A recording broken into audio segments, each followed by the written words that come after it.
Assalamualaikum warahmatullahi wabarakatuh. Alhamdulillah. Nahmaduhu wa nasta'inuhu wa nastaghfiruh. Wa na'udzu billahi min shururi anfusina wa min sayyiati a'malina. May yahdihillahu fala mudilla lahu wa may yudlil fala hadiya lahu. Asyhadu an la ilaha illallah wahdahu la syarika lahu. وأشهد أن محمدا عبده ورسوله صلى الله على نبينا محمد وعلى آله وصحبه أجمعين. أما بعد. Ibu-ibu, bapak-bapak, kaum muslimin dan muslimat rahimani wa rahimakumullah. Semoga Allah Subhanahu wa taala senantiasa mencurahkan kasih sayangnya kepada kita sekalian. Dan semoga Allah Subhanahu wa taala menjadikan awal hari kita ini adalah awal dari kebaikan dan kesuksesan kita. Awal hari yang kita buka dengan ketaatan kepada Allah Subhanahu wa ta'ala. InsyaAllah tanda kebaikan bagi kita sekalian. Di kesempatan ini kita hendak membahas tentang pengorbanan Nabi Ibrahim alaihissalam, yang seringkali dijadikan judul pembuktian cinta. Bisa juga disebut pembuktian iman. Sebenarnya cinta itu sendiri bagian daripada iman. Ya, bisalah disebut ini sebenarnya yang paling mencakup adalah pembuktian iman. Tapi memang kata cinta itu indah. Namun sekalipun memang kata cinta ini indah diucapkan, mudah diucapkan, tapi cukup sulit untuk dibuktikan. Butuh perjuangan untuk membuktikan cinta ini. Dan biasanya kalau sudah usia-usia tua, banyak saya dengar ibu-ibu, tidak penting cinta sekarang, yang penting ketenangan. Sudah lewat masa-masa cinta. Tapi kayaknya bagi bapak-bapak itu masa cinta itu masih bisa.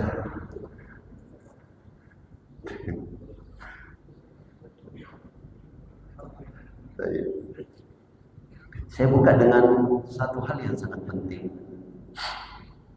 bahwa ini hal yang ketika kita ketahui, kita lebih bisa menjaga bahwa iman itu mempunyai 8 unsur penting. Iman itu mempunyai 8 unsur pokok, 8 unsur inti. Yaitu yang pertama, ilmu. Yang dimaksud adalah mengenal Allah, mengenal keagungannya Allah. Tidak akan benar imannya seseorang kalau tidak mengenal Allah. Tentunya ilmu tentang Allah atau mengenal Allah itu kan bertingkat-tingkat. Dari yang paling minim, paling sedikit, sedang, sampai paling banyak.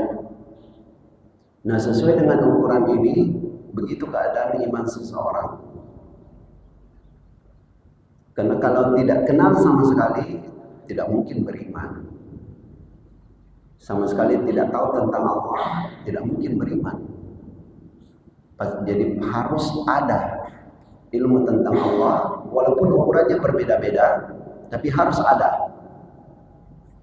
Kemudian yang kedua, unsur inti dari keimanan adalah keyakinan. Yakin tanpa ragu. Yakin tanpa ragu. Biasanya banyak orang mengartikan iman pada poin yang kedua ini, bahwa iman adalah keyakinan. Sebenarnya keyakinan itu hanya salah satu dari bagian iman. Mungkin orang Bugis biasa bilang tepuk ya. Iman itu tepuk. Ya, karena guru saya itu orang Bone, ayah ya bapak angkat saya itu orang Bone. Saya lama tinggal bersama beliau, sering diajak bicara pakai bahasa Bugis. Walaupun saya jawabnya pakai bahasa Indonesia karena takut salah, malu kalau salah. Ya. Jadi yakin atau tepat itu hanyalah salah satu dari bagian keimanan. Ketika di keimanan itu ada keraguan, maka tidak sah keimanan tersebut. Lalu yang ketiga, ikhlas. Beriman bukan karena mau dipuji orang, bukan karena mau mendapatkan dunia, tapi ikhlas karena Allah. Ini bagian inti yang ketiga, yaitu ikhlas. Lalu yang keempat, cinta. Tidak mungkin seseorang beriman kalau tidak mencintai Allah. Tidak mungkin seseorang beriman kalau tidak mencintai Allah. Sekalipun cinta ini juga begitu. Semua yang saya sebutkan 8 ini bertingkat-tingkat. Lalu yang kelima adalah patuh. Ini juga bertingkat-tingkat. Kepatuhan seseorang kepada Allah bertingkat-tingkat. Semakin sempurna patuhnya kepada Allah, semakin sempurna imannya seseorang. Jadi korelasi antara iman dengan praktek amalan itu memang sangat kuat, saling mempengaruhi. Semakin maksimal beramal soleh dengan bergabung dengan semua yang tadi itu, keikhlasan, cinta dan lain-lain, semakin maksimal imannya kepada Allah. Semakin kurang, pasti juga imannya akan semakin melemah. Itu pasti. Karena ini unsur-unsur inti dari keimanan. Lalu yang selanjutnya, keberapa itu ya? Yang keenam adalah kejujuran. Kejujuran iman. Tidak palsu, tidak bohong, tapi jujur di dalam beriman kepada Allah Subhanahu wa ta'ala. Lalu yang ketujuh, menerima hukum-hukumnya Allah. Menerima hukum-hukumnya Allah. Makanya para ulama kita sepakat, siapa yang mengingkari hukumnya Allah, misalnya jelas-jelas sudah terang benderang persoalan ini haram, misalnya minum khamar haram, berzina haram, lantas dia bilang halal, sepakat para ulama ini murtad, karena dia hilang salah satu dari inti keimanan, yaitu menerima hukumnya Allah. Lalu yang kedelapan adalah menolak semua yang disembah selain Allah. Jadi mesti ada rasa menolak semua yang disembah selain Allah Subhanahu wa ta'ala. Jadi Nabi Ibrahim alaihissalam ketika diuji oleh Allah Subhanahu wa ta'ala, sebenarnya bukan sekedar diuji cintanya kepada Allah, tapi diuji dalam 8 poin ini. Diuji tentang ilmunya tentang Allah, keyakinannya, begitu juga keikhlasannya, cintanya, kepatuhannya, kejujurannya, penerimaannya terhadap hukum Allah, dan juga penolakannya kepada sesembahan selain Allah. Nah, coba kita perhatikan satu persatu ya, kita sebut sajalah, kita ambillah satu poinnya itu tentang pembuktian cinta. Karena bahasa ini indah sekali, pembuktian cinta. Nabi Ibrahim alaihissalam dalam pembuktian imannya ataupun pembuktian cintanya kepada Allah Subhanahu wa ta'ala, kita ambil di kesempatan ini 3 contoh. Beliau di dalam pembuktian iman dan cinta itu, beliau mengambil resiko dakwah demi untuk membuktikan kepada Allah imannya dan cintanya kepada Allah. Yang pertama adalah risiko dakwah yang beliau ambil ketika mendakwahi orang terdekatnya, yaitu ayahnya, bapaknya sendiri, Azar, yang bernama Azar.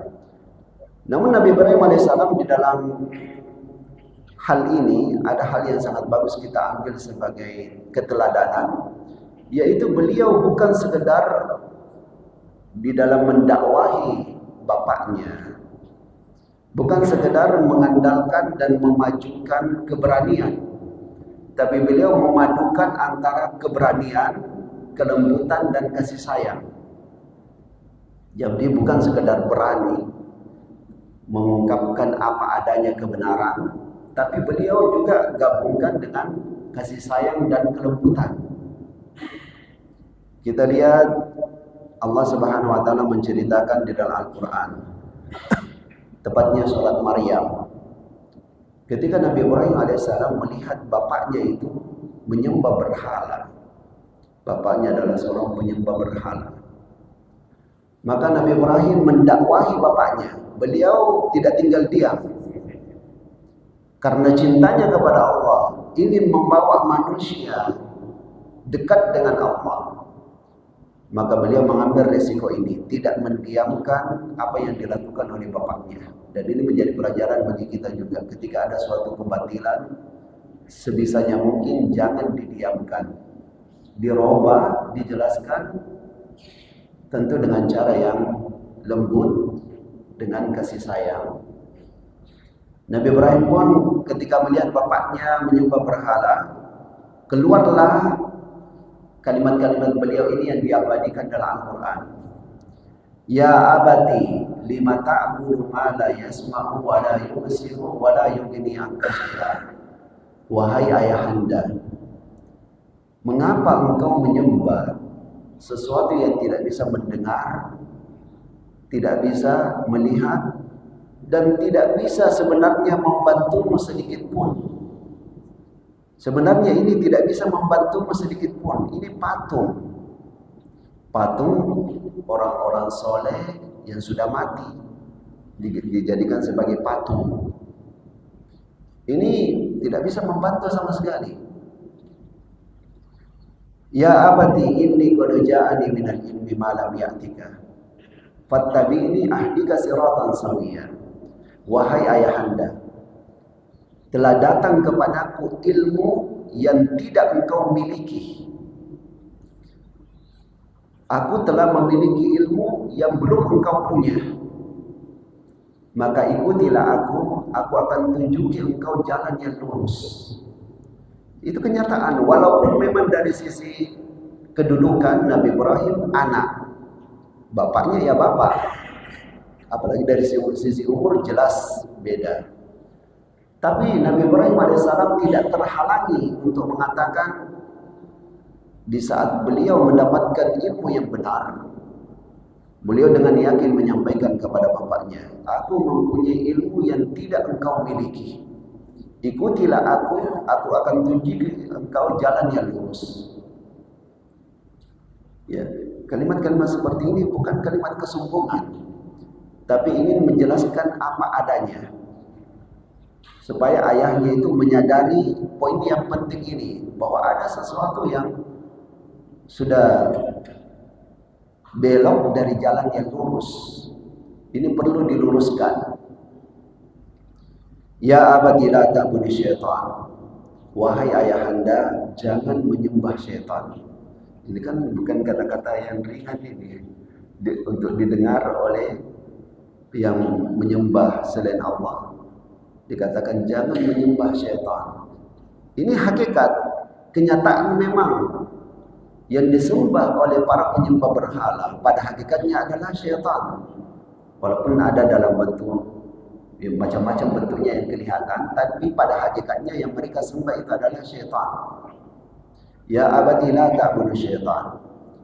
Wahai ayahanda, jangan menyembah syaitan. Inna syaitana kana lirahmani asiyya. Sesungguhnya syaitan itu sangat durhaka kepada Allah yang Maha Penyayang. Ya abadi inni akhafu ayyamassaka azabun minar rahman. Wahai ayahanda, aku takut engkau akan kena azabnya Allah, padahal Allah itu Maha Penyayang. Sebenarnya Allah itu Maha Penyayang. Asalkan jangan melakukan hal seperti ini. Kalau untuk hal yang seperti ini, tidak ada tawar-tawar bagi Allah. Aku khawatir engkau akan kena azabnya Allah, padahal Allah itu Maha Penyayang. Fatakuna li syaitani waliya, sehingga engkau akan menjadi temannya syaitan, yaitu di neraka. Lalu apa yang terjadi? Walaupun Nabi Ibrahim alaihissalam sudah berusaha memanggil dengan panggilan-panggilan yang menyentuh orang tuanya, tapi tetap berkata apa adanya kebenaran. Ayahnya marah. Ya. Ayahnya membentak, wahjurni maliya. Pergilah. Kalau tidak saya lempari batu. La arjumannaka. Akan kulempari kamu. Kulempari kamu batu. Pergilah. Diusir seperti itu. Kata Nabi Ibrahim alaihissalam, salamun alaika, sa'astaghfiru laka rabbi. Semoga engkau mendapatkan keselamatan. Saya pergi, tapi semoga engkau mendapatkan keselamatan. Saya akan selalu mintakan ampun kepada Allah untukmu. Artinya, kan bukankah itu dosa menyembah berhala tidak bisa diampuni? Kenapa Nabi Ibrahim alaihissalam mengatakan saya akan mintakan ampun? Maksudnya Nabi Ibrahim, saya akan doakan engkau supaya dapat hidayah sehingga kesalahanmu yang lalu itu tertutupi karena engkau jadi beriman. Coba bahasa perpisahannya Nabi Ibrahim kepada ayahnya. Salamun alaika sa'astaghfiru laka rabbi innahu kana bi hafiyan. Keselamatan engkau untukmu, semoga engkau selalu dalam keadaan selamat. Saya akan selalu mintakan ampun, saya akan berdoa agar engkau mendapatkan hidayah. Sesungguhnya Allah itu sangat baik kepada saya. Innahu kana bi hafiyan. Pergilah Nabi Ibrahim alaihissalam. Pergi Nabi Ibrahim alaihissalam berpisah dengan orang tuanya. Allah Subhanahu wa taala pun memberikan anugerah kepada Nabi Ibrahim alaihissalam sebagai pengganti keluarga yang disayanginya. Allah jodohkan dengan Sarah. Inilah yang disebut sengsara membawa nikmat. Ya. Sengsara membawa nikmat. Pengorbanan untuk Allah Subhanahu wa taala itu tidak pernah Allah sia-siakan. Asalkan seseorang ikhlas di dalam pengorbanannya kepada Allah, pasti Allah akan balas dengan yang lebih baik. Tidak akan Allah sia-siakan. Allah ganti dengan Sarah. Akhirnya beliau menjalani kehidupannya dengan Sarah. Lalu di kejadian yang kedua, pembuktian cintanya Nabi Ibrahim kepada Allah Subhanahu wa taala. Sekaligus ini adalah pembuktian iman. Sudah saya sebutkan bahwa cinta itu hanyalah salah satu dari 8 bagian inti keimanan. Pada kejadian yang kedua, Nabi Ibrahim alaihissalam membuktikan cintanya kepada Allah sekali lagi dengan mengambil risiko dakwah. Mengambil risiko dakwah. Sebenarnya ini kejadian yang lebih awal dari yang pertama, yaitu di saat Nabi Ibrahim alaihissalam masih muda, maka beliau itu sangat tidak merasa cocok dengan penyembahan berhala. Masih begitu muda, tapi beliau sangat merasa tidak cocok dengan penyembahan berhala. Maka beliau bertindak dengan menggabungkan keberanian dengan kebijaksanaan. Beliau gabungkan ini keberanian dengan kebijaksanaan untuk membuka alam pikirannya kaumnya. Di saat itu Nabi Ibrahim alaihissalam masuk pas ada acara kerajaan Namrud dan tentaranya pada keluar, orang-orang ramai menghadiri acara berkumpulnya mereka itu. Nabi Ibrahim alaihissalam masuk ke tempat penyembahan berhala, yang di situ banyak berhala-berhala. Yang mana di antara semua berhala tersebut ada satu berhala yang paling besar. Maka Nabi Ibrahim alaihissalam menghancurkan berhala-berhala yang kecil. Semua berhala-berhala yang kecil itu dihancurkan oleh Nabi Ibrahim alaihissalam. Ya. Maka lalu kemudian Nabi Ibrahim menyisakan berhala yang paling besar. Disebutkan pada sebagian riwayat, beliau meletakkan alat untuk menghancurkan itu di samping berhala yang besar itu. Nah, setelah raja dan tentaranya pulang, begitu pula masyarakatnya pulang, alangkah kagetnya mereka melihat Tuhan-Tuhannya pada terkapar. Tuhan-Tuhan pada terkapar. Maka mereka langsung, tuduhan mereka, sangkaan mereka itu langsung kepada Ibrahim. Karena mereka katakan, sami'na fatan yazkuruhum yuqalu lahu Ibrahim. Satu-satunya orang yang suka membicarakan dan mengatakan jelek semua berhala-berhala ini, seorang pemuda yang bernama Ibrahim. Cuma dia yang suka mengatakan jelek hal-hal ini. Kemungkinan sekali dia pelakunya. Akhirnya dikirim tentara, ditangkap Nabi Ibrahim alaihissalam. Ketika ditangkap Nabi Ibrahim alaihissalam, nah ini beliau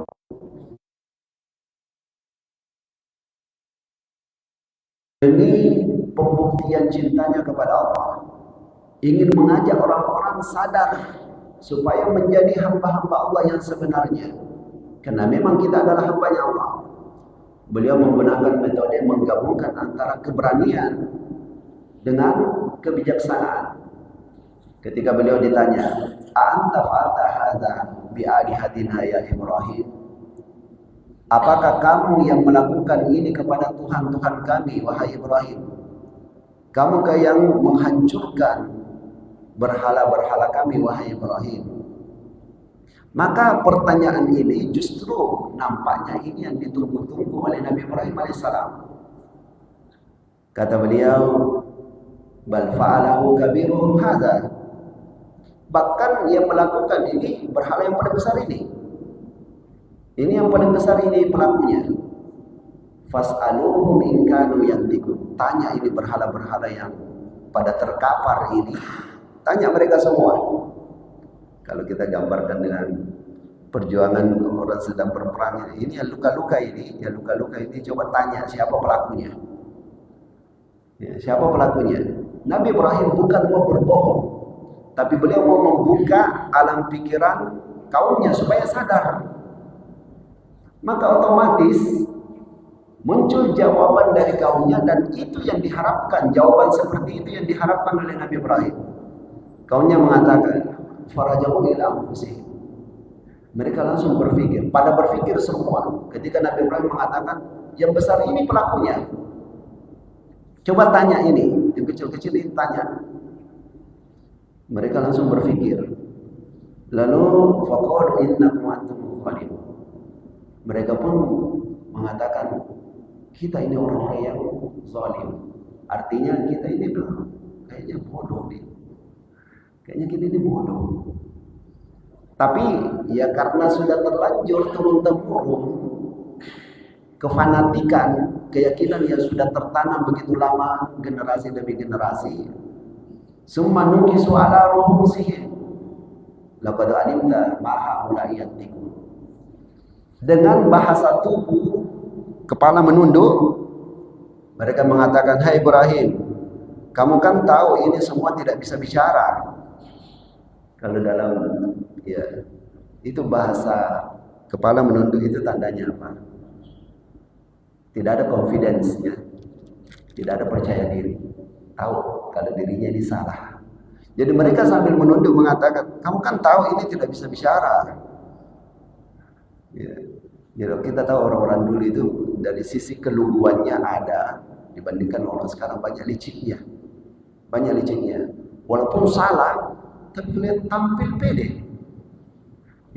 Ini kelicikan, kejahatan tingkat tinggi. Ya. Menunjukkan seseorang itu sangat hebat di dalam kejahatannya, keburukannya. Ketika licik dia salah, tapi pede. Itu menunjukkan rusak betul, itu sudah rusak betul. Ini orang-orang dulu. Mereka salah, tahu. Sambil nunduk, mereka katakan, "Hai Ibrahim, kamu kan tahu berhala-berhala ini tidak bisa bicara." Justru jawaban seperti ini yang ditunggu oleh Nabi Ibrahim. Kata Nabi Ibrahim, "Apa ta'buduna min dunillahi ma la yanfa'ukum syai'an wa la yadurrukum?" Jadi kenapa kalian menyembah sesuatu yang tidak bisa memberikan manfaat untuk kalian dan tidak bisa memberikan mudarat? Kalian sudah tidak bisa bicara, diapa-apakan, dihancurkan, tidak bisa melawan. Kok disembah? Ya. Kok disembah? Uffil lakum wa lima ta'buduna min dunillah. Kalian ini, ya, keterlaluan kalian dengan apa-apa yang kalian sembah. Afala taqilun, tidakkah kalian punya akal? Ya. Ini seorang pemuda berhadapan dengan tentara Raja Namrud dan rakyat. Afala ta'qilun? Tidakkah kalian berakal? Makanya dikatakan oleh para ulama ketika mereka membahas tentang Nabi Ibrahim itu satu orang. Beliau satu orang menghadapi satu bangsa, satu kerajaan. Tapi Allah kemudian membahasakan Nabi Ibrahim, inna Ibrahim kana ummah. Sesungguhnya Ibrahim itu adalah umat.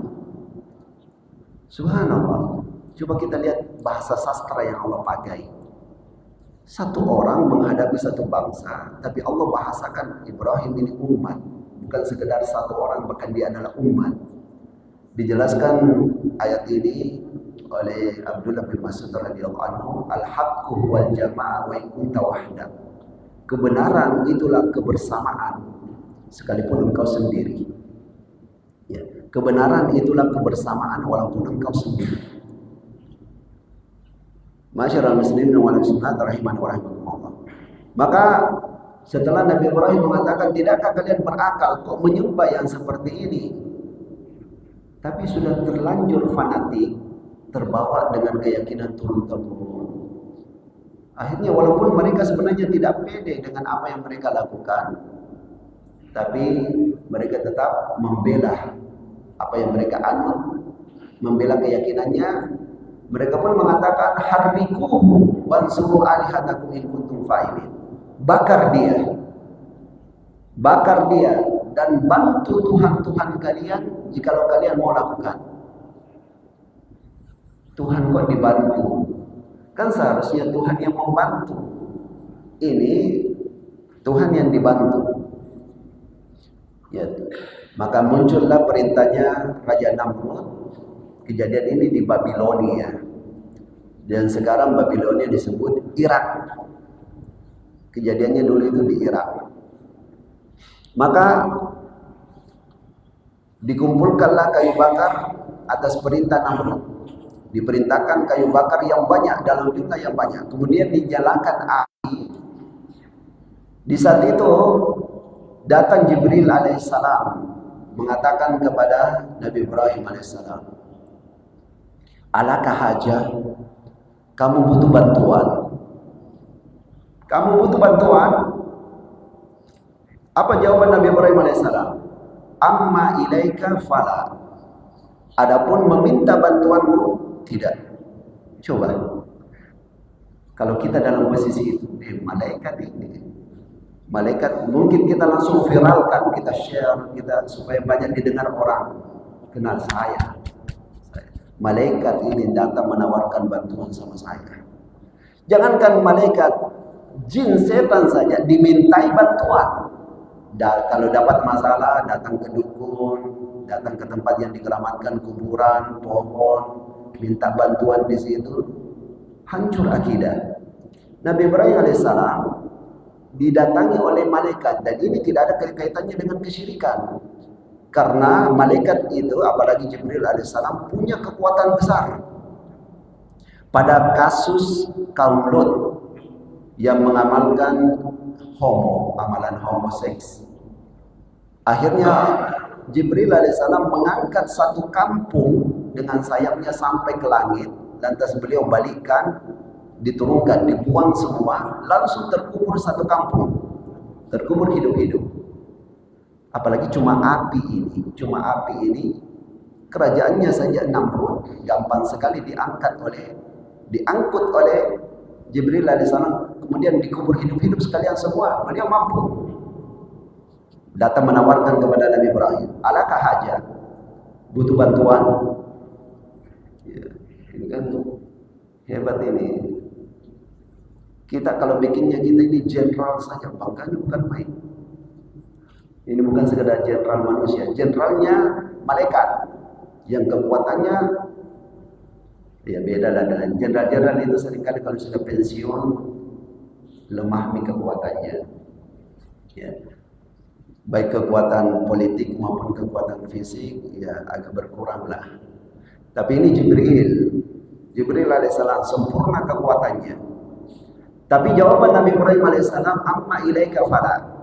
Meminta bantuan tidak. Bukan karena meminta dan menerima tawaran Jibril itu syirik, bukan. Tapi karena kesempurnaan keimanan Nabi Ibrahim alaihissalam di dalam kepasrahannya, tawakalnya kepada Allah, beliau mengatakan seperti itu. Lantas beliau mengatakan, hasbi Allah wa ni'mal wakil. Cukuplah Allah bagiku sebaik-baik pelindung.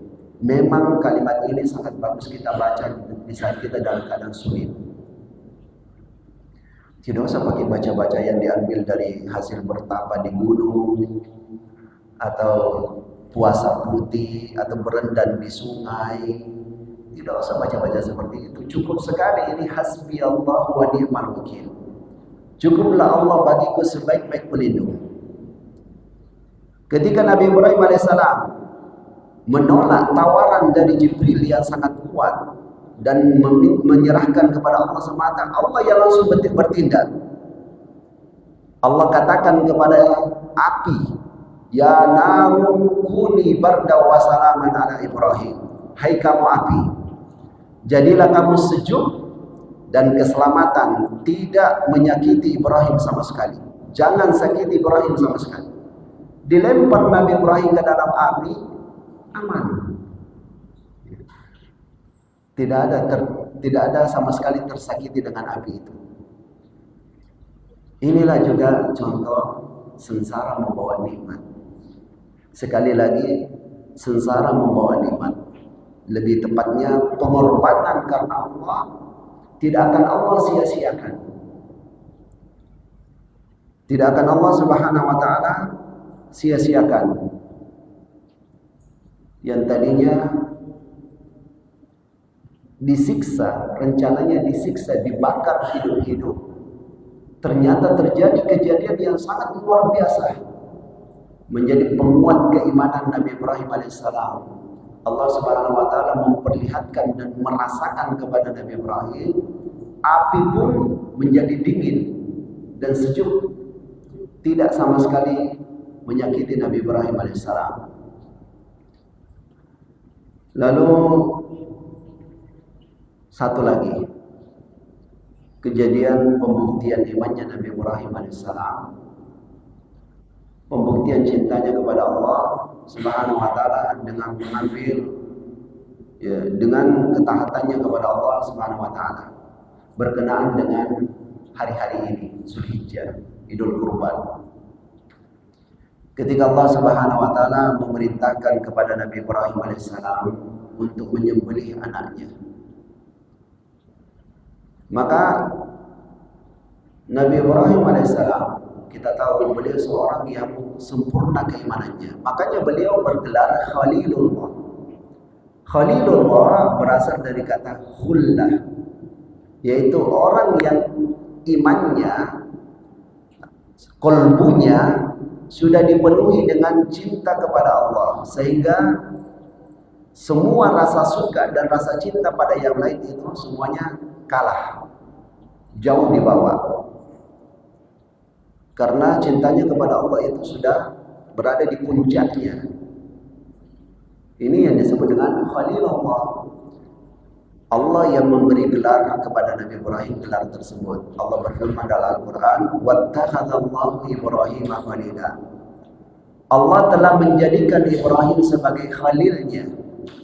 Allah telah menjadikan Ibrahim, Allah telah mengangkat Ibrahim sebagai khalil, yaitu seorang yang sempurna cintanya kepada Allah. Kalau kita mau juga sampai ke tingkatan itu, harus melalui ujian-ujian semacam itu. Ya. Ahasiban nasu ayyutraku ayyakulu amanna wa hum la yuftanun. Jangankan gelar khalil, gelar mukmin saja, gelar kita sebagai orang beriman, kata Allah, apakah orang-orang menyangka bahwa kami akan biarkan mereka mengatakan dirinya beriman sementara kami belum menguji mereka? Jadi kita ini yang mengaku beriman, siap-siap diuji oleh Allah. Ya, makanya kenapa saya ini sudah beriman, sudah sholat, sudah puasa, kenapa selalu ada ujian? Justru itu yang cocok. Justru itu yang cocok. Karena orang yang mau dinaikkan itu yang butuh diuji. Orang yang tidak perlu dinaikkan, kenapa diuji? Yang perlu diuji itu yang perlu dinaikkan. Nah, Nabi Ibrahim alaihissalam ketika beliau mendapatkan mimpi untuk menyembelih anaknya. Saya buka dulu dari awal bahwa Nabi Ibrahim alaihissalam itu setelah menikah dengan Sarah lama sampai usia tua belum punya anak. Sampai usia tua belum punya anak. Sampai kemudian Sarah pun merelakan Nabi Ibrahim untuk menikahi Hajar. Ya, Sarah merelakan Ibrahim untuk menikahi Hajar. Hidup bersama Hajar dan juga Sarah. Ya. Kasih. Kemudian akhirnya Nabi Ibrahim alaihissalam pun mendapatkan anak.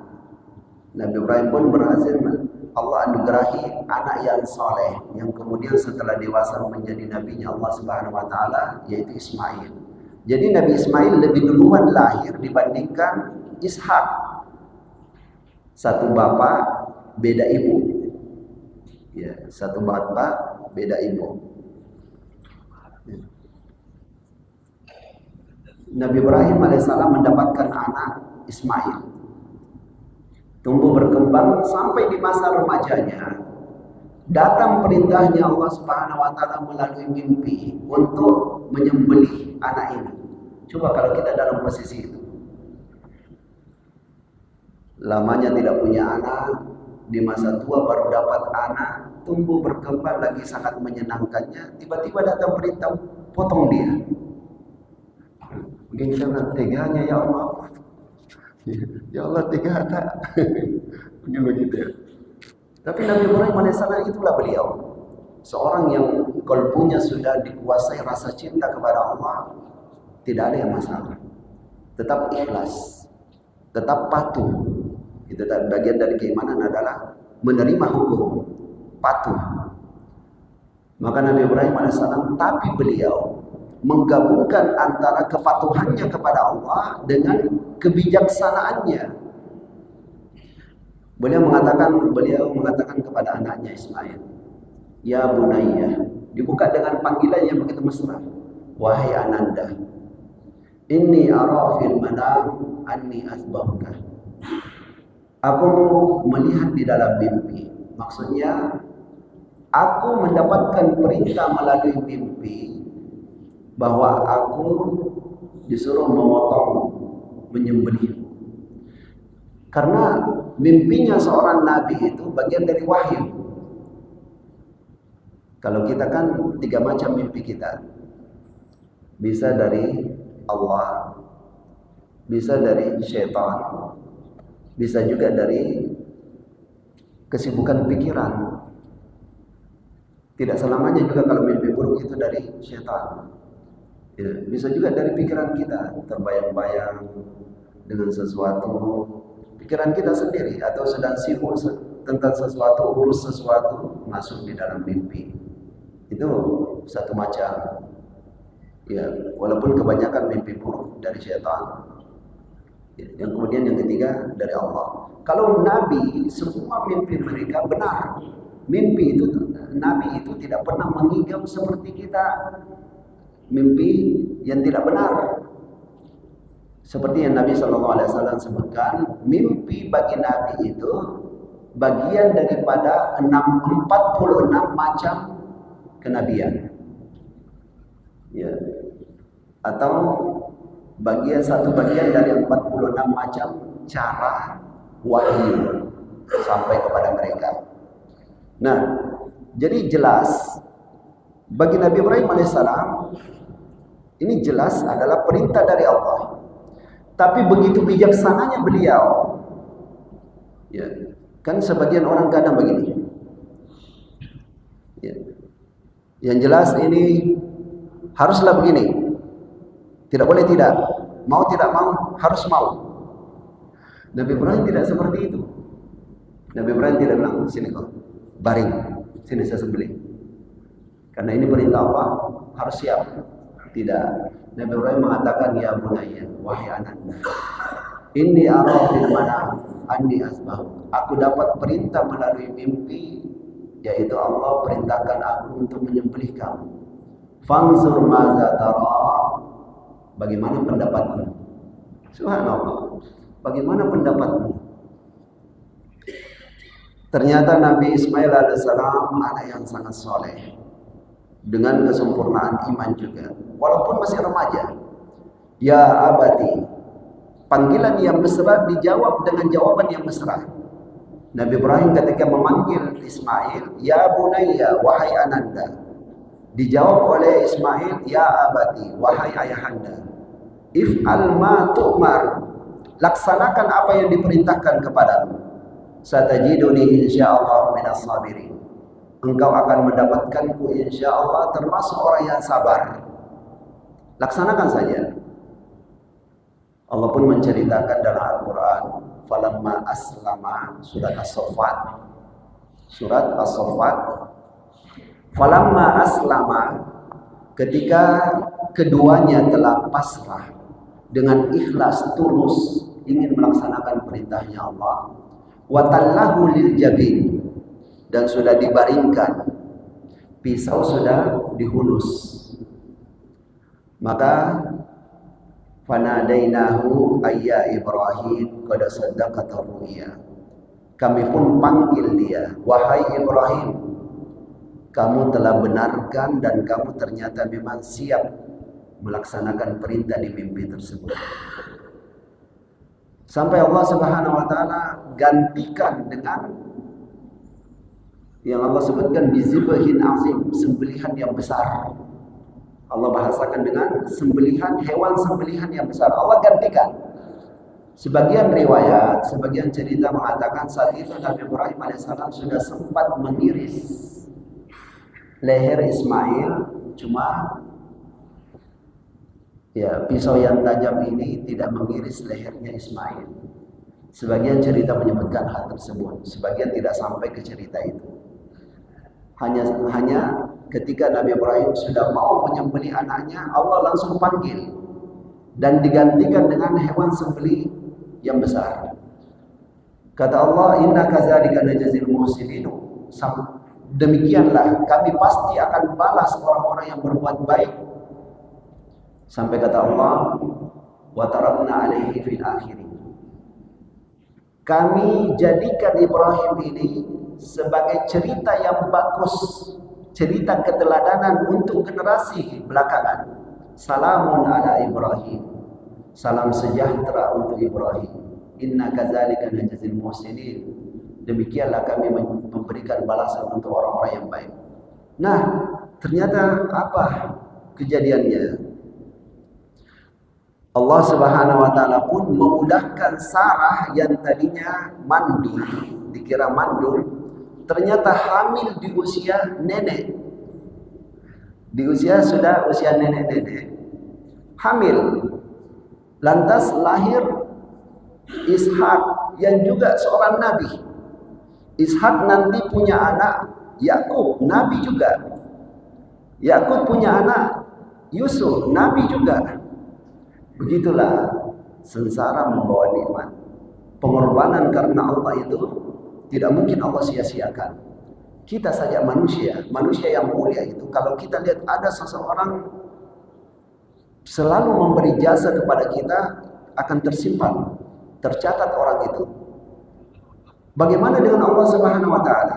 Jauh lebih mulia dibandingkan kita. Jauh lebih, di antara namanya Allah itu Syakur. Di antara namanya Allah Syakur. Apa makna Syakur? Zat yang maha pandai bersyukur. Zat yang maha pandai berterima kasih. Artinya dia akan balas orang yang berbuat karena dia.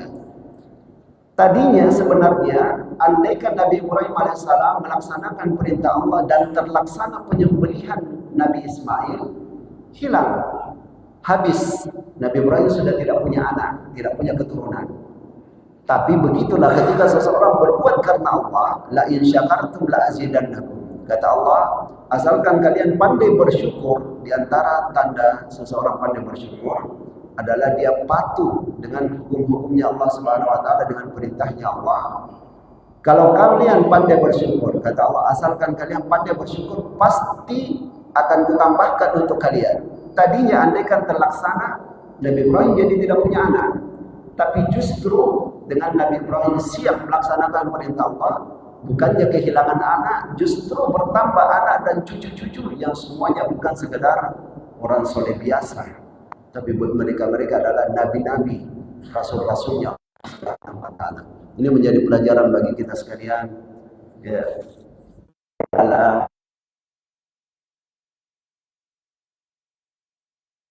semua amalan soleh kita tingkatkan di hari-hari ini, terutama kurban ini, amalkan betul. Amalkan betul, cari saja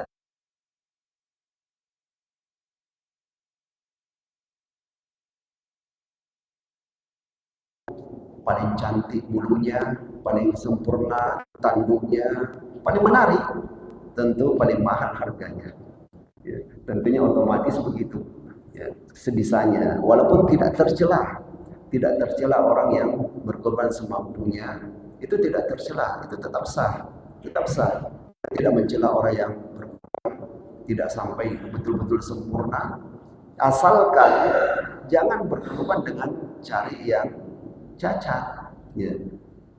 Cari yang, kan ada kurban yang tidak sah, buta matanya, atau pincang kakinya, atau sakit, atau terlalu kurus. 4 ini, pokoknya yang 4 ini saja jangan lakukan, tidak sah kurban itu. Tapi kalau selain ini tetap sah, walaupun masalah kesempurnaan bertingkat-tingkat. Ini yang sempat saya sampaikan, yang bisa kita perluas di dalam tanya jawab. Ya, Allah. Assalamualaikum warahmatullahi wabarakatuh. Waalaikumsalam. Masalah dakwah Ibrahim, Nabi Ibrahim. Saya ingin ke pribadi Ustaz. Ketika Ustaz mendapat hidayah atau masuk Islam, atau Islam masuk kepada Ustaz, bagaimana cara mendakwahi orang tua yang masih kafir, tanda petik masih kafir? Yang pertama, karena selama ini tidak pernah Ustaz mengungkapkan itu baik di sini maupun tempat lain. Yang kedua, ketika Ibrahim menghancurkan berhala-berhala itu, ada firman Allah di dalam Al-Quran mengatakan, jangan kita menghina, mencaci maki Tuhan mereka karena bagaimana Ustaz antara perbuatan Ibrahim dengan larangan menjadi mati, menista dan sebagainya terhadap Tuhan, ada petik Tuhan lain. Yang ketiga, masalah kurban Ustaz, masalah larangan mencukur rambut atau memotong kuku bagi orang yang akan melaksanakan kurban. Ini ada dua pendapat dari pembeda masyarakat. Satu mengatakan bahwa sunnah dilarang untuk memotong rambut dan memotong kuku dan mencukur rambut itu tertuju kepada pekurban atau yang berkurban. Sementara pendapat yang kedua mengatakan bahwa bukan yang berkurban tetapi kurbannya. Bagaimana Ustaz? Terima kasih. Assalamualaikum warahmatullahi wabarakatuh. Waalaikumsalam warahmatullahi wabarakatuh. Ya, memang untuk masalah menyikapi berhala-berhala, sesembahan-sesembahan selain Allah Subhanahu wa taala itu kembali kepada pertimbangan maslahat dan mudarat. Seberapa dampak positifnya, seberapa dampak negatifnya. Memang ini disesuaikan kondisi dan tempat. Jadi memang setiap waktu itu berbeda. Memang sesuai dengan perkembangan waktu, cara berpikirnya manusia, sikapnya manusia ini berbeda-beda. Sehingga kita tidak satu langkah, kita sesuaikan mana yang lebih banyak dampak positifnya dan lebih sedikit dampak negatifnya. Misalnya begini, di dunia debat ada dunia online yang ini tidak sepatutnya di situ ada perdebatan, biasanya perdebatan terbuka bukan dari kalangan orang-orang yang berilmu, tapi sekedar orang-orang yang mau cari kemenangan dari berbagai agama. Kemudian di situ berisi saling menghujat. Ini dampak negatifnya jauh lebih besar. Itu masuk dalam ayat tadi, wala tasubbul ladzina yad'una min dunillah fayasubbullaha bighairi ilmin. Jangan kalian celah sesembahan mereka, karena mereka akan balas mencelah Allah. Mereka akan balas mencelah Allah. Ini dalam kondisi seperti itu. Berbeda dengan kondisinya Nabi Ibrahim alaihissalam. Beliau saat itu sendiri. Beliau saat itu sendiri, dan kaumnya memang perlu dibuka dalam pandangan Nabi Ibrahim alaihissalam. Mereka ini perlu disadarkan dengan cara seperti ini. Ya, Nabi Ibrahim melihat itulah zaman beliau itu yang tepat. Ya, dan beliau membuktikan hal tersebut. Dan saya pribadi, saya buka langsung dengan yang pertama. Ya, saya pribadi ketika baru masuk Islam mau praktekkan ini. Tapi dengan nampaknya dengan cara yang ekstrim. Jadi saya masuk Islam, setelah itu berhala-berhala di rumah saya hancurkan semua, karena saya baca kisahnya Nabi Ibrahim. Ya, saya baca kisahnya Nabi Ibrahim alaihissalam, saya langsung hancurkan berhala-berhala yang ada di rumah. Ya langsung diamu sama keluarga. Ini masalah itu tadi, masalah pengingkaran terhadap berhala ini tergantung kondisi. Kira-kira kalau dalam pertimbangan, ya tentunya ini butuh orang-orang yang pandai menimbang, positifnya lebih besar, jauh lebih besar dibandingkan dampak negatifnya, maka dilakukan. Tapi kalau tidak seperti itu, jangan dilakukan.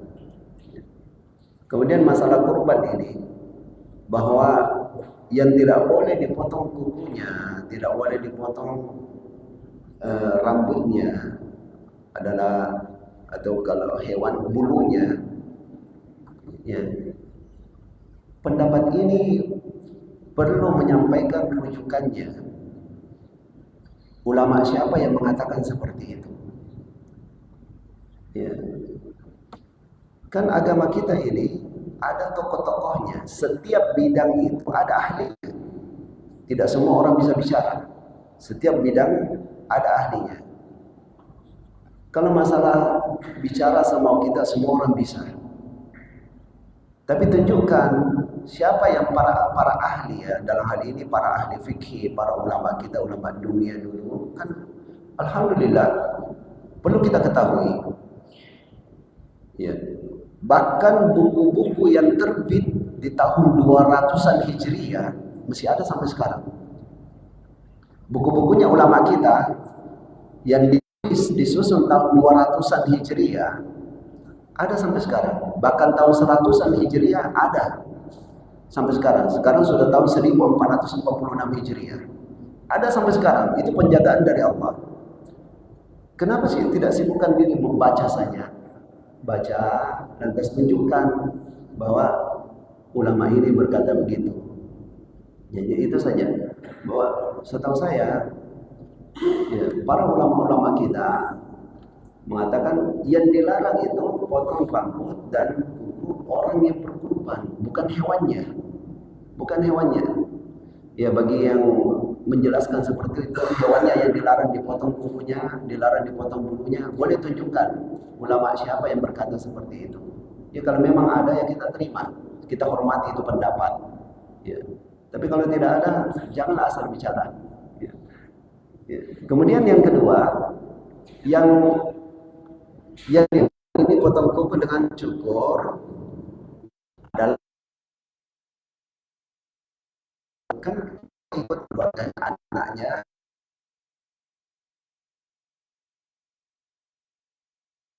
cukur rambut anak-anak tetap boleh. Yang tidak boleh ini orang tuanya, ya, wallahu a'lam. Masih ada yang lainnya? Ya. Ya. Bagaimana cara mendakwai orang tua ini beda-beda ya. Kalau beda antara orang tua yang berpendidikan, yang bisa disentuh lewat pikiran, dengan yang kefanatikan. Ya, sekedar perasaan. Ini tidak sulit untuk disentuh dengan pemahaman, lebih disentuh dengan perasaan. Kalau saya pribadi lebih menempuh jalan menampakkan bakti kepada mereka, menampakkan akhlak kasih sayang kepada mereka. Kalau orang tua saya itu lebih kepada perasaan.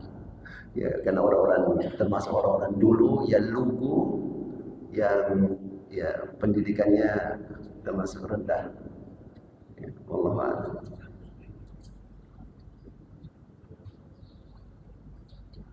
Saya ada yang nanya teman-teman.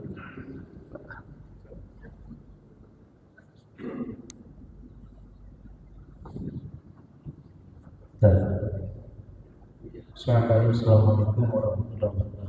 Waalaikumsalam warahmatullahi wabarakatuh. Sedikit saya mau tanya Ustaz tentang jawab kita. Terkadang kita ikut ibadah itu biasanya mengomentari dengan korban itu. Padahal pada dasarnya kita paham bahwa penitia membeli hewan korban itu tidak mungkin pesannya sama. Nah, jadi kalau kita mengomentari sesuatu yang bernilai negatif, ya bagaimana pahalanya? Padahal niat kita itu sudah menyerahkan sepenuhnya ke panitia. Dan dasarnya bahwa kita pahami tidak mungkin panitia mengadakan hewan kurban pasti sama saja. Ya, dengan kelihatan seperti itu, akhirnya kadang biasanya kita komentari, kenapa hewan kurban itu atas nama saya kecil, kenapa bukan yang besar? Padahal pembayarannya sama. Jadi mungkin Pak perlu pemahaman yang baik supaya kita tidak terbiasa menyatakan sesuatu yang bisa-bisa membuat para kita itu berkurang atau hilang.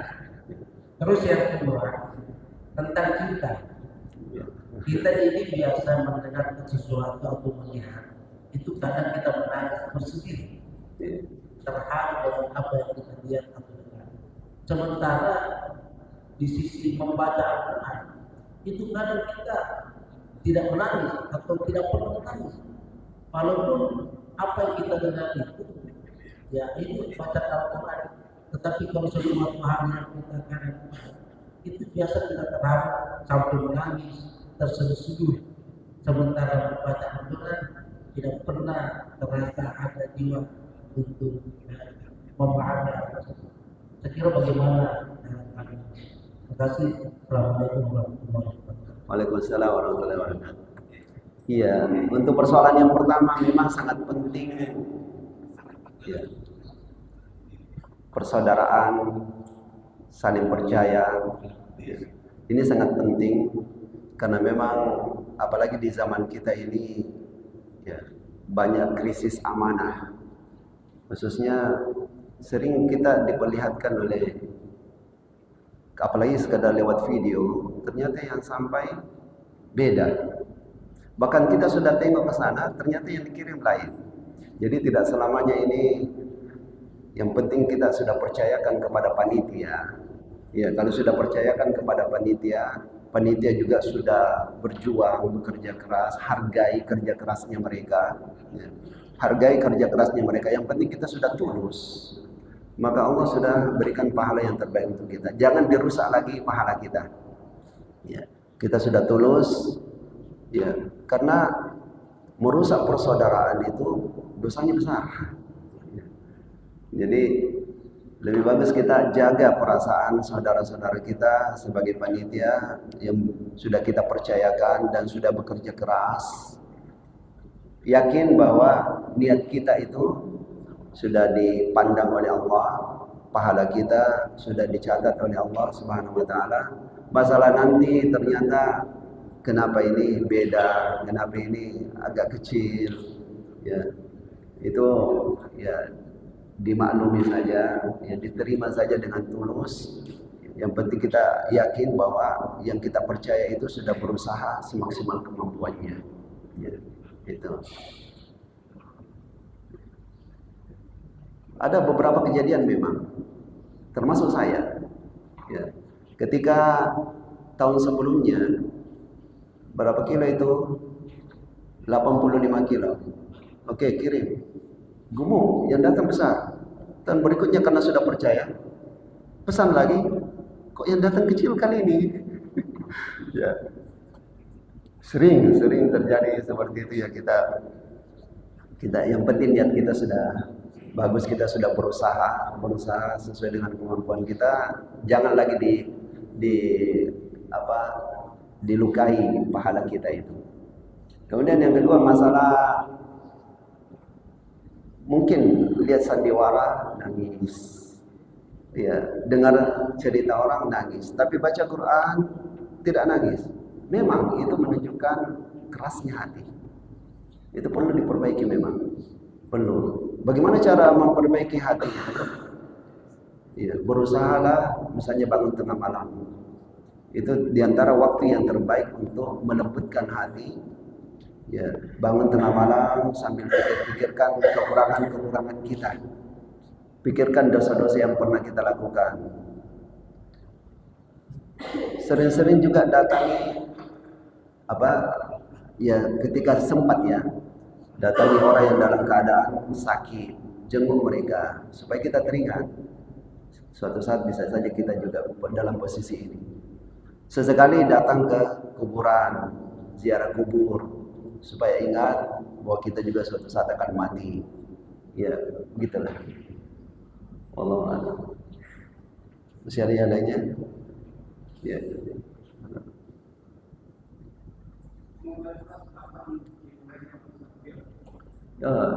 Kapan dimulainya takbir?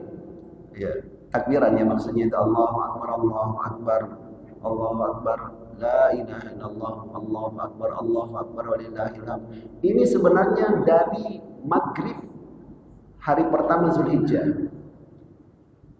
Maghrib hari pertama Zulhijjah, ini hari keempat. Dimulai kan dari maghrib kemarin sudah awal hari keempat. Sekarang siangnya hari keempat. Sebenarnya dari awal maghrib Zulhijjah itu sudah disunahkan takbiran, tapi masing-masing, bukan yang sesudah sholat.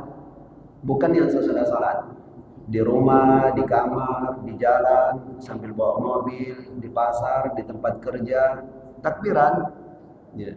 Walaupun ini memang asing, karena jarang dilakukan, ya, atau mungkin belum dilakukan, sehingga kalau ada yang melakukan agak aneh rasanya.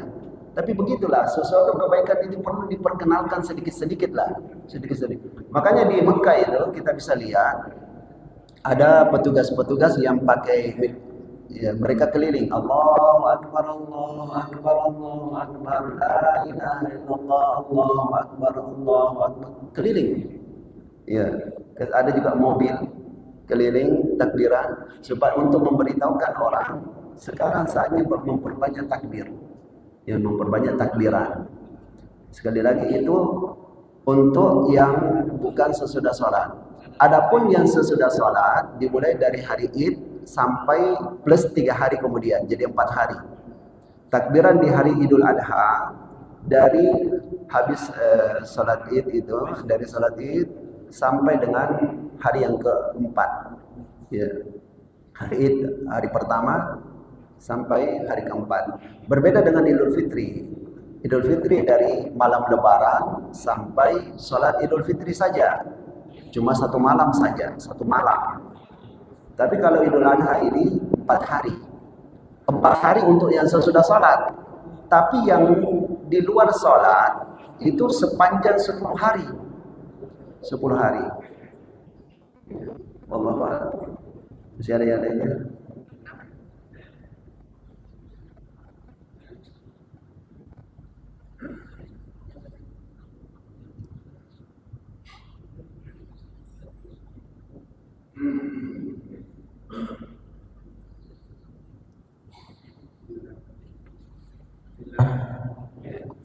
Bismillahirrahmanirrahim. Assalamualaikum warahmatullahi wabarakatuh. Waalaikumsalam.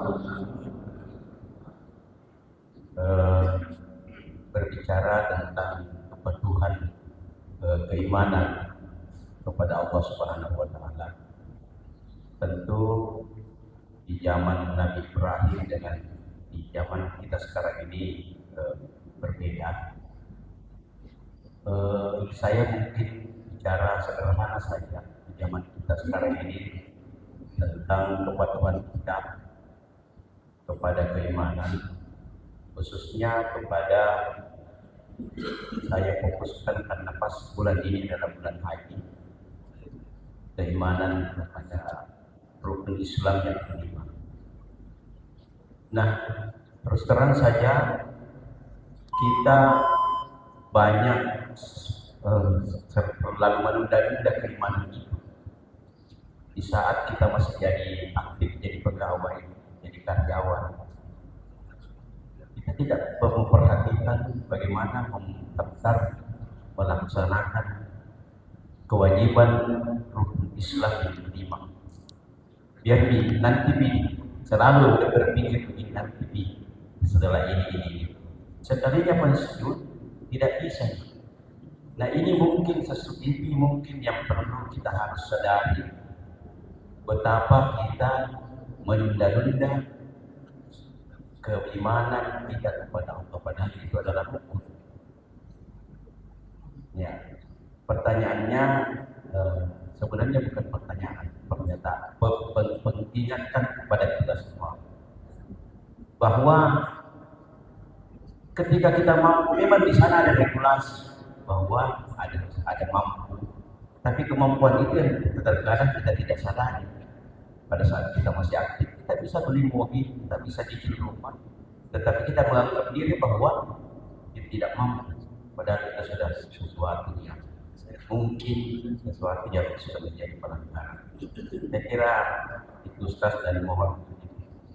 Terima kasih. Assalamualaikum warahmatullahi wabarakatuh. Waalaikumsalam warahmatullahi wabarakatuh. Ya, ini mengingatkan kepada kita sekalian, apalagi sekarang antrinya 28 tahun Pak ya, Makassar. Jadi kalau umur sekarang 40 tahun, nanti umur 68 tahun baru orang kan. Jadi jangan ditunda-tunda, memang jangan ditunda-tunda. Yang masih remaja, pemuda, selagi sekarang bisa daftar-daftar. Karena memang dalam urusan haji, kurban, banyak orang yang mampu bilang tidak mampu. Tapi dalam urusan poligami, banyak yang tidak mampu bilang mampu. Yeah. Itu mungkin sambil saya teringat, saya lihat Pak Said, saya teringat kemarin ada WA ke saya. Ya, sedikit pembahasan yang pekan lalu. Sebenarnya begini ya, termasuk yang ada Bapak dari situ tadi. Sebenarnya apa yang saya sampaikan dengan yang disampaikan oleh bapak-bapak itu tidak berbeda. Cuma kita harus bedakan dari sisi apa yang dibahas. Saya selalu mengulangi ketika menyebutkan tentang keutamaan ilmu agama, saya selalu sebutkan tanpa mengkerdilkan ilmu dunia. Tidak kita katakan tidak penting ilmu dunia. Harus kita bedakan, ini memang detail dalam pembahasan dan saya maklumi itu. Dalam pembahasan para ulama kita itu detail sekali bahasanya. Bedakan pembahasan tentang keutamaan dan pujian dengan pembahasan hukum. Lain itu. Tidak semua yang perintah, tidak semua perintah yang Allah wajibkan itu ada ayat, ada hadis yang memuji amanat tersebut. Tidak. Sebagaimana kita tidak selamanya kita biasa memuji. Baiknya orang itu kenapa dia kasih makan keluarganya. Biasa kita tidak memuji. Karena memang itu kewajibannya. Kamu harus kasih makan keluargamu. Kita tidak pakai kalimat pujian. Jadi beda pembahasan pujian dan keutamaan dengan pembahasan hukum. Beda. Yang saya maksudkan dan saya sebutkan itu, saya sebutkan terekam itu ya. Yang saya sebutkan tidak ada ayat-ayat, semua ayat-ayat dan hadis-hadis yang membahas tentang keutamaan pujian terhadap ilmu, yang dimaksud adalah ilmu agama. Ini kalau berkenaan dengan keutamaan dan pujian, semua itu berkaitan dengan ilmu agama saja. Tapi agama kita juga mendorong kita untuk mempelajari ilmu dunia. Jadi lain masalah hukum, lain masalah pujian dan keutamaan. Makanya misalnya saya ada sebutkan beberapa hadis bahwa malaikat itu menurunkan sayapnya ketika bertemu dengan penuntut ilmu. Semua ulama kita mengatakan penuntut ilmu agama. Begitu juga siapa yang menempuh suatu jalan untuk mencari ilmu, Allah akan mudahkan dia berjalan ke surga. Semua ulama kita menjelaskan itu adalah ilmu agama. Ini berkenaan dengan fadilah dan pujian ilmu agama. Tapi kalau berkenaan dengan hukum, ya kita memang disuruh, dimotivasi untuk punya juga ilmu dunia. Nah, tentang hukum ilmu dunia itu bagaimana? Hukum ilmu dunia itu yang kurang tepat kalau kita katakan seluruh ilmu dunia itu fardu kifayah. Tapi beliau kayaknya maksudkan ada yang fardu kifayah. Ya. Hukum ilmu dunia itu macam-macam hukumnya. Hal-hal yang bermanfaat dan dibutuhkan oleh umat Islam sifatnya fardu kifayah. Seperti penyediaan kain dengan niat untuk menutup aurat, industri yang dibutuhkan, teknik, teknologi yang dibutuhkan, itu sifatnya fardu kifayah. Ya. Sedangkan ada juga ilmu dunia yang ketika ulama membahas tentang ilmu dunia yang haram, contohnya ilmu sihir, itu ulama masukkan itu sebagai ilmu dunia. Ya, itu yang saya maksudkan ya. Jadi tidak salah apa yang disebutkan oleh Pak Said, itu fardu kifayah maksudnya sebagian. Ya, beliau mungkin maksudkan yang, dan beliau saya kasih contoh-contoh dia ilmu teknik, industri dan lain-lain, itu cocok, itu ilmu fardu kifayah. Tapi tidak kita bahasakan semua ilmu dunia itu fardu kifayah. Ada yang justru haram. Misalnya itu tadi ilmu sihir, ilmu-ilmu yang kita sebut dengan ilmu hitam, itu ulama golongkan ilmu dunia dan masuk dalam ilmu yang diharamkan. Mungkin ini yang sempat kita kaji. Jazakumullah khairan atas perhatiannya dan atas segala kekurangan. Wassalamualaikum warahmatullahi wabarakatuh. Selalu kita memohon kepada Allah Subhanahu wa taala sebagaimana Dia mengumpulkan kita di rumahnya ini dalam rangka melakukan amalan soleh dan ketaatan kepatuhan kepada Dia. Semoga di akhirat Dia kumpulkan kita di Jannatul Firdaus bersama Rasulullah Muhammad SAW, Nabi Ibrahim, Ismail, Ishak, Yakub, Yusuf dan semua Nabi dan Rasul beserta keluarga mereka yang beriman dan taat kepada Allah Subhanahu Wa Taala. Demikian juga semoga Allah Subhanahu Wa Taala mengumpulkan kita di surga bersama anak keturunan kita, pasangan hidup kita dan kedua orang tua kita. Sallallahu alaihi wasallam. Alhamdulillahirabbil alamin. Assalamualaikum warahmatullahi wabarakatuh.